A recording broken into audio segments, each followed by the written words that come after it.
Good morning, students. So today's lecture is all about the development of female gametophyte. As yesterday we discussed about the megasporogenesis, and today we will see how female gametophyte or megaspore is going to form, or embryo sac is going to form, right? As in our previous video we discussed about the megaspore mother cell, that out of the new from the new cell is one cell become enlarged in size, and this cell is known as megaspore mother cells, right? So if we draw the diagram, as you know, yesterday we draw the diagram of our ovule, right? Structure of ovule we discussed yesterday in my previous video. So here if we draw the integuments, these are the outer and inner integuments, right? And in the center we have nucellus, completely filled cells in the center, and this is called nucellus. And one center cell of one cell in the center, it become enlarged in size, which is we are calling it as MMC, which is our megaspore mother cell. Clear? Now, and this is nucellus. One thing you always need to remember here, that once you are drawing this diagram, always marks the ends. Very very important. This is chalazal end and this is micropylar end. There is end that which has the small opening, that is called the micropylar end, and other one is the chalazal end, and this stalk like structure is known as funicle. We discussed all these things, but here we have to pay concentration on the megaspore mother cell, that how it formed the embryo sac, right? So now MMC, as we know that MMC is diploid structure, right? So this MMC, this is which end? Chalazal end. This is micropylar end. Now this MMC will undergo first meiotic division. It will undergo meiosis, and it will undergo now first meiotic division, and after first meiotic division 4 cells will be formed, right? 1 2 3 4 cells will be formed. This is chalazal end, this is micropylar end. So 4 haploid megaspore tetrad, we will call it, as we discussed in microsporogenesis also. So same that process is here. First meiotic division, 4 haploid megaspore. As you can see, this is a 4, so we are calling it as megaspore tetrad, and the name of this tetrad is linear tetrad. We call it as a linear tetrad, right? This is the 4 haploid megaspores are formed now. But out of these 4 megaspores, in most of the angiosperms, it happens that out of 4 megaspores 3 degenerate. So in most of angiosperms, what happened, that 3 megaspores they degenerate, right?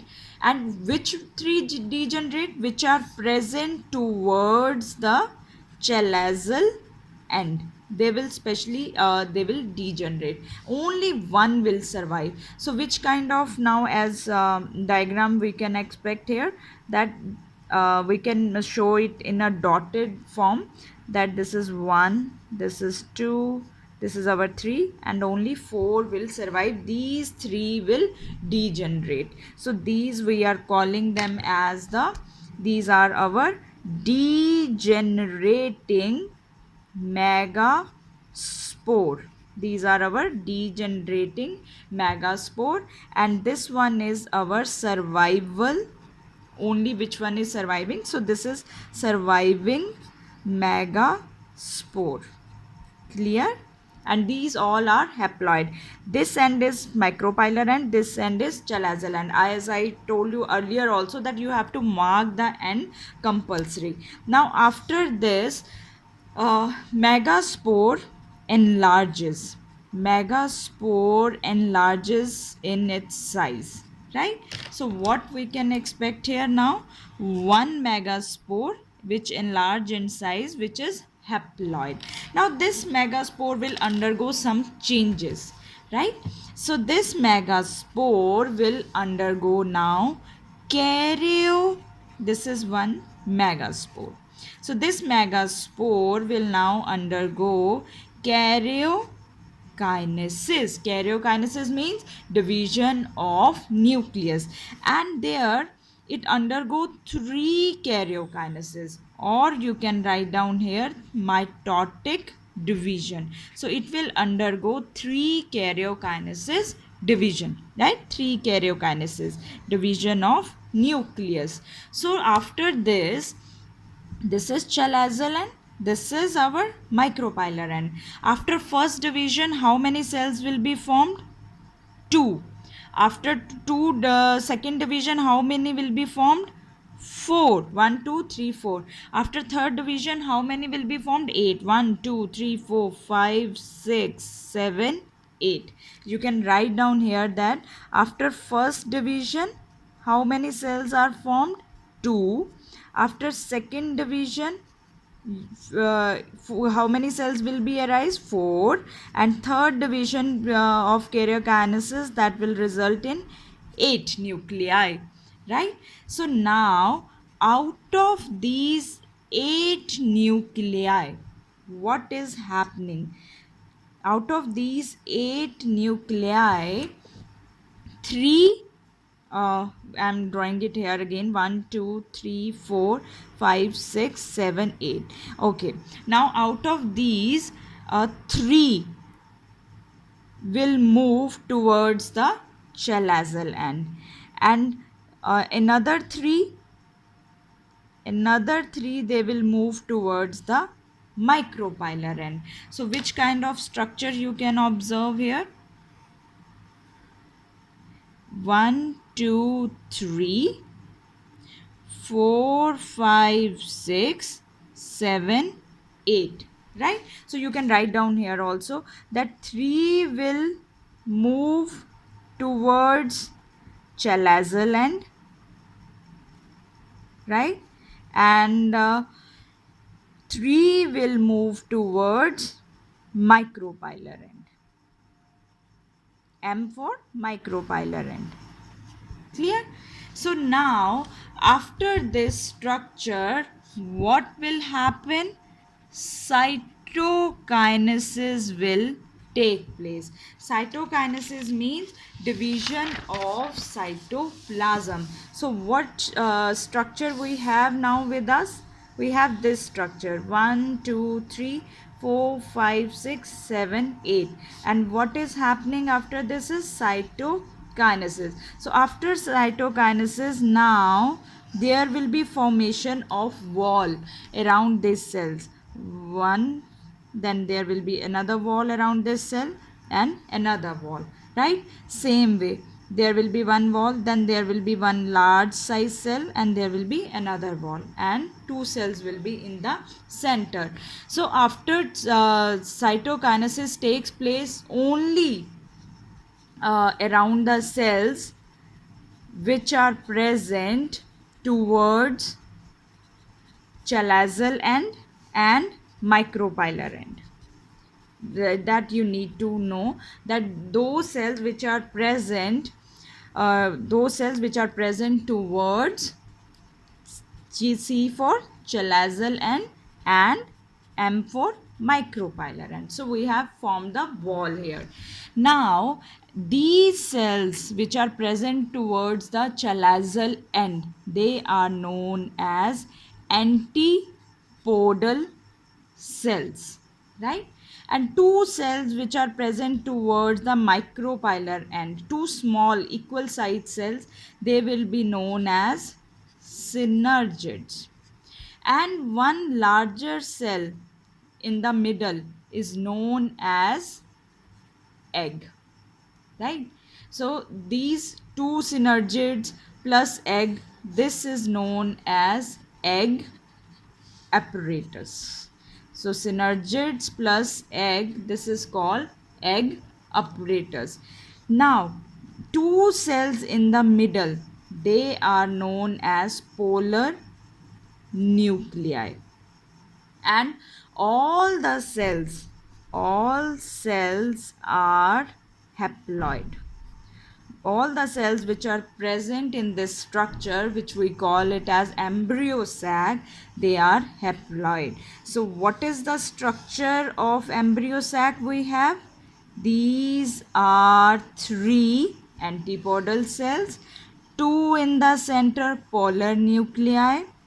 Then this is our egg and these are synergid. So this is structure of embryo sac, right? Again you can label it antipodal cells, polar nuclei, but one important thing, chalazal and micropylar end, synergids and egg. Clear? Now let's count this cell. So as you can count, first let's count the nucleated. How many nucleus are there? 1 2 3 4 5 6 7 8. So it has 8 nucleate. So 8 nucleated. How many cells? 1 2 3 4 5 6 and one complete blood cell, that is 7. So 8 nucleated 7 celled embryo sac is formed in angiosperm. This type of embryo sac is 8 nucleated, 1 2 3 4 5 6 7. 7 celled, 8 nucleus, 1 2 3 4 5 6 7 8 nucleus, right? And embryo sac, now embryo sac, as you know, what it is going to produce? It produces female gamete.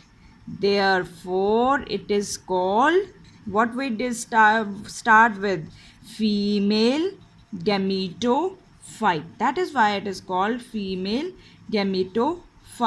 One more thing here, last thing you need to remember, that such type of embryo sac is sporic, or this is type of embryo sac is known as polygonum type. This is called polygonum type of embryo sac. And development, and sometime in few books it is called monosporic. Why monosporic? Because out of four megaspores, only one give rise to embryo sac. If you recall the first structure which we start with MMC, so out of these four, only one is producing the embryo sac. That is why this is known as monosporic. And somewhere in few books it is this type of embryo sac is known as polygonum type. And it is which type of structure? 8 nucleated 7 cell structure. So in next video we are going to discuss about the pollination. Till this time, go through about the embryo sac structure.